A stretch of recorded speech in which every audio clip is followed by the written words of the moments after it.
Recently, a survey released by providers of working capital solutions pitcher partners showed that 62% of small to medium enterprises claimed that access to funding was the biggest business challenge that they have to face. And at the same time, customer satisfaction with the big banks remains at very low levels. And yet, there are more alternative lenders available than ever before. So we need to ask why the disconnect. Joining us today to discuss why there is a disconnect and how SMEs can overcome the challenge they face with obtaining funding for the business is Director of Opibus Finance, Neil McKay. Welcome, Neil. Thanks, Michael. Great to be here. Now, the big four banks, are they supporting SMEs? Well, I'm not into bank bashing, Michael, but certainly, from talking to SMEs, what I see and hear is that SME businesses have issues forming relationships with their bank, and particularly with their bank representative. And that's mostly because by the time they get to know them, and more importantly, the bank executive gets to know their business, they've moved on to, or they're moving on to their next role. So really hard for them to, explain to the banker how their business runs and for them to understand that. So, I think that's the biggest issue. But what happens a lot though, Michael, is that if the bank says no to something to a client or to an SME business owner, they think, well, that's it. I just can't borrow those funds. Where today there are so many options available to SME business owners with alternative lenders who have specialised products as such, which suit various needs that the business has. So, to be honest, the time is right, and never been a better time for SME businesses to kind of explore their options.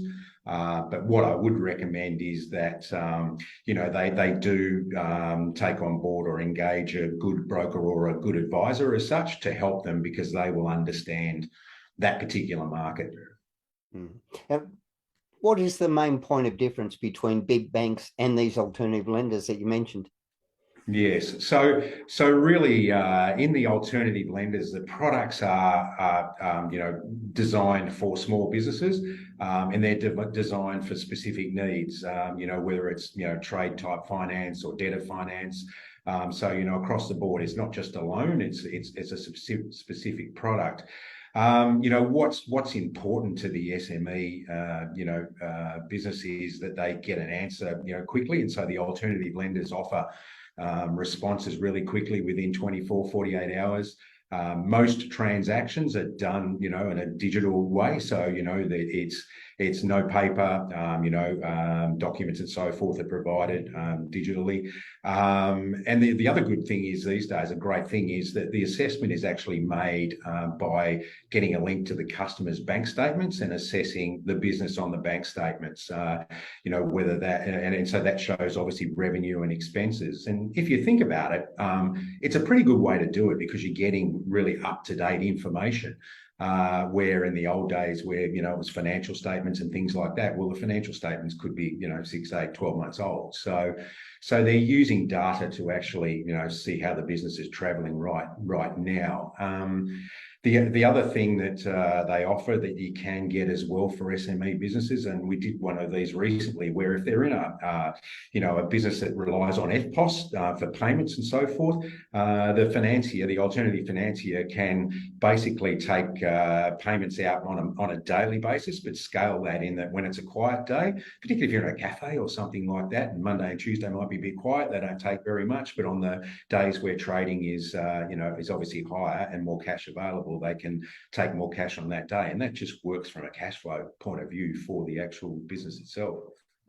They seem a lot more flexible from the sounds of it than what the banks were. Yeah, very, very, very much so. It is that flexibility and, the understanding as such that, that they have of the small business market. Now, their interest rates are obviously, higher, and that's where businesses need to get a good advisor or a good broker on board to find.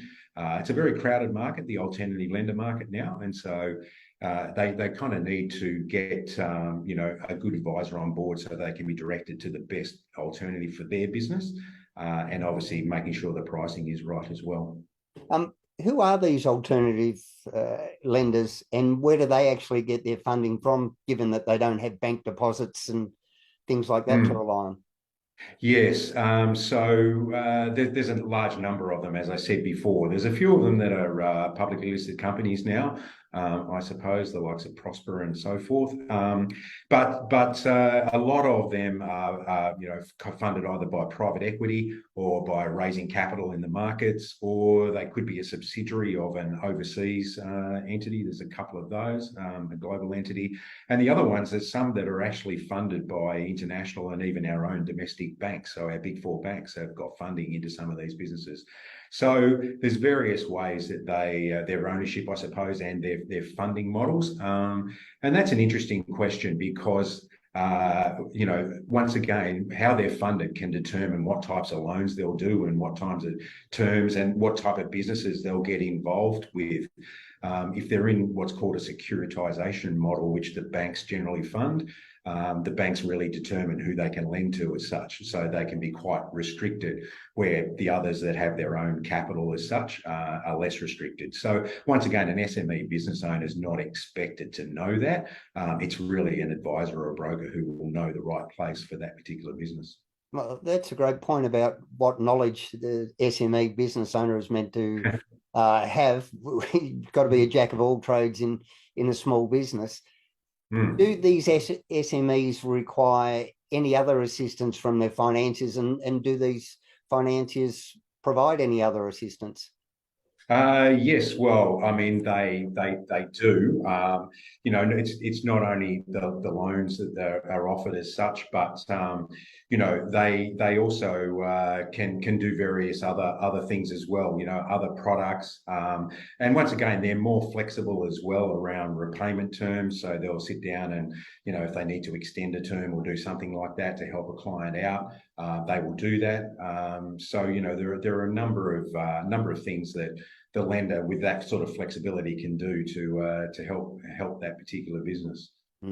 What about security? What sort of security are the borrowers expected to have? I know, having spent a lifetime in small business myself, cash flow is everything. Sometimes I have plenty of assets, but that cash flow kills me.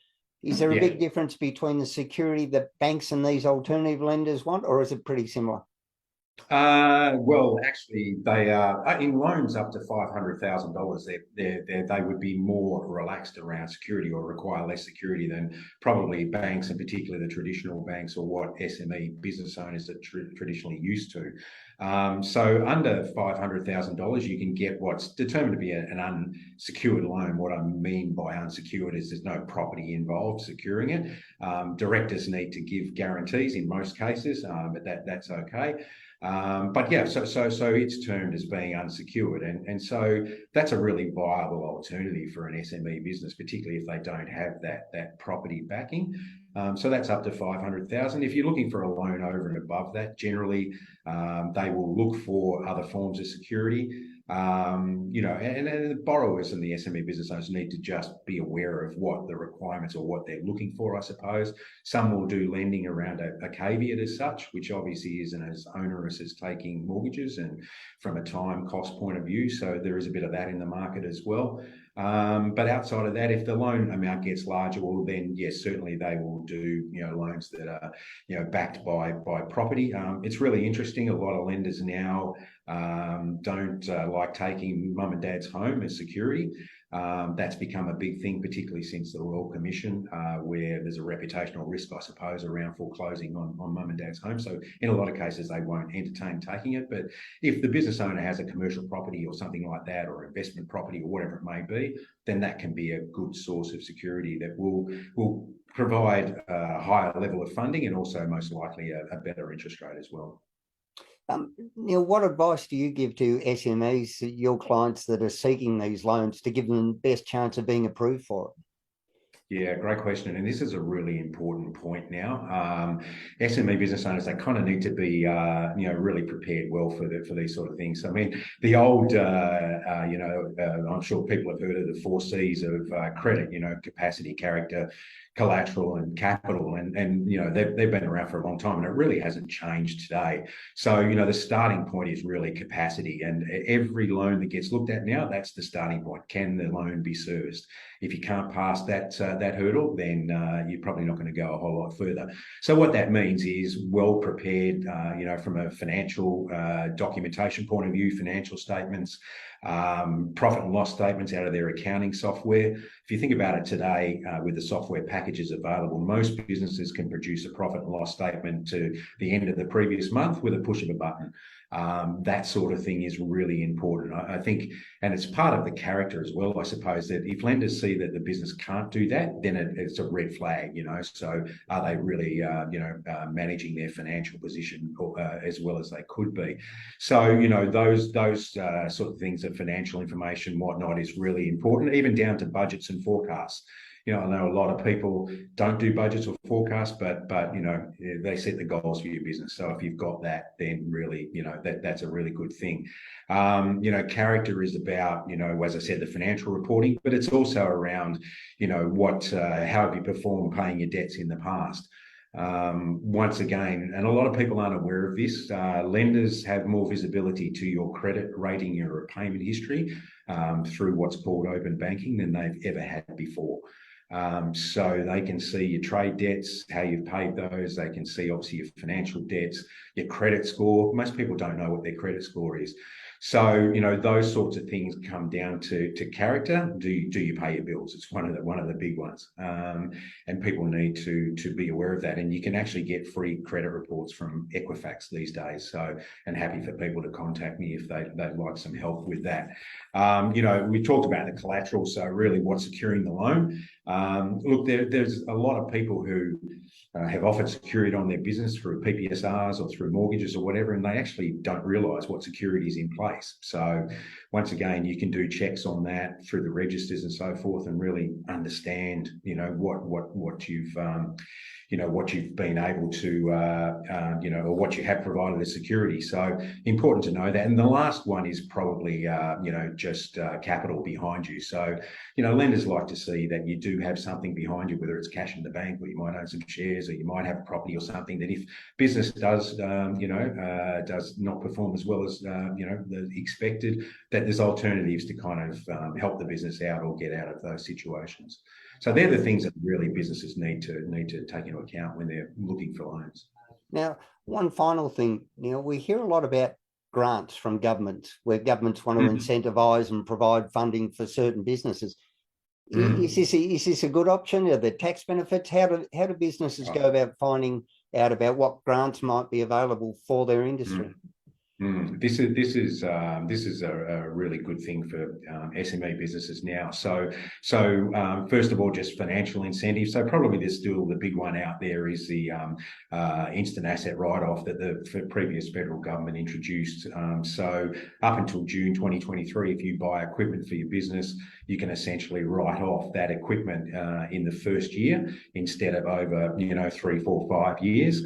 And what that does is obviously reduces your profit, hence reduces your tax that you pay. So you get the benefit of, you know, new equipment in your business, and you're getting tax benefits as well. So that's a great situation, but it runs out on the 30th of June 2023, and I wouldn't leave it until the 30th of June 2023. You can take advantage of that benefit right now.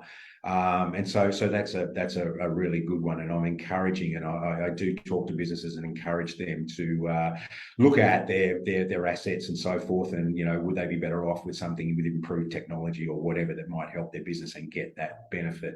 The other one you mentioned is grants, and this was a new one for me, you know, recently, in that linking up with a person who's involved with issuing grants or organising grants, and there are so many grants available for businesses today that people don't realise, and that can be around employing staff, you know, buying equipment.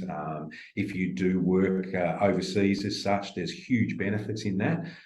So I'd encourage SME business owners to kind of get an expert who knows that, because I've introduced some people to this, and they've had windfalls out of it, you know, that they didn't even know existed. So yeah, once again, I'm happy for people to contact me if they need some help on that, but it's a big benefit for business these days. Great. All right. Neil McKay from Opibus Finance. Thanks so much for your time. Thanks, Michael. Appreciate it.